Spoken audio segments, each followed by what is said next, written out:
Seasonal बुखार को घर में कैसे ट्रीट किया जाता है आज हम ये डिस्कस करेंगे। अगर घर में किसी को फीवर है, सबसे पहले उसको चार्ट करें। अगर फीवर 100 से ज्यादा है तो आप पैरासीटामोल की गोली दें। पैरासीटामोल की डोज एक एडल्ट में जिनका 50 kg से वेट ज्यादा है वो 650 mg होती है।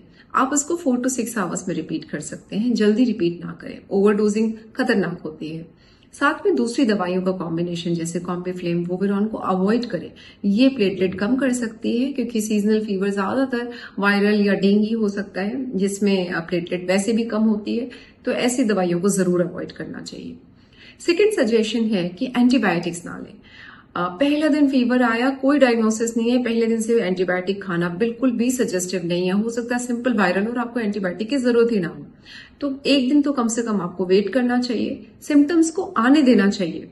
अगर आपको फ्लू लाइक सिम्टम्स होते हैं तो आपको सिंपल जैसे गागल, स्टीम, ये सब आप ले सकते हैं। एंटी एलर्जिक भी आप अपने आप से खा सकते हैं।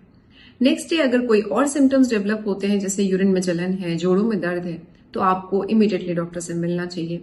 बाय थर्ड डे अगर फीवर नहीं जाता तो आपको रश करना चाहिए। डायग्नोसिस बनाना बहुत इंपॉर्टेंट है और हो सकता है आपको एंटीबायोटिक की डेफिनेटली जरूरत हो और कल्चर्स या फिर और भी जो है टेस्ट कराने हो डॉक्टर को, तो सेकेंड टू थर्ड डे आपको डॉक्टर से मिलना चाहिए।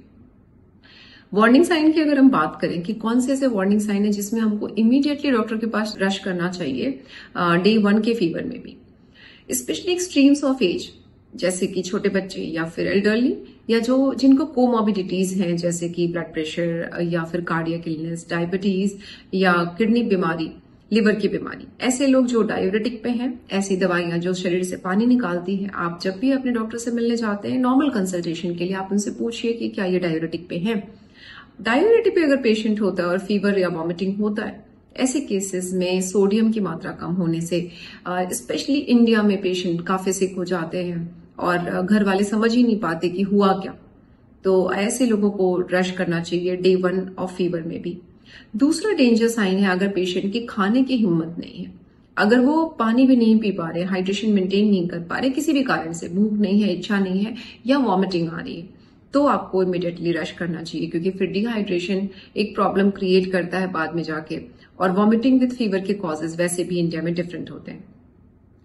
थर्ड, पेशेंट बहुत एक्सट्रीम डल है या ऑल्टर्ड सेंसोरियम में है, बहकी बहकी बातें कर रहे हैं या अंगों में कुछ ऐसा मूवमेंट हो रहा है जो एबनॉर्मल दिख रहा है, तो आपको इमीडिएटली रश करना चाहिए।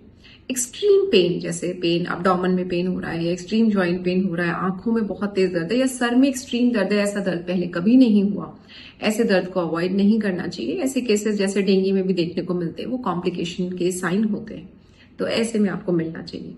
लेकिन सिंपल अगर फ्लू लाइक सिम्टम है, हल्का बुखार है, तो आपको डरना नहीं है, सिर्फ आपको हाइड्रेशन का ध्यान रखना है, पैरासीटामोल देना है, टेम्परेचर को रिकॉर्ड करना है, एंटीबायोटिक या एनएसएड्स को अवॉइड करना है, नॉर्मल खाना खिलाइए और फिर आप आराम से अपने डॉक्टर के पास जाके इन्वेस्टिगेशन करा सकते हैं।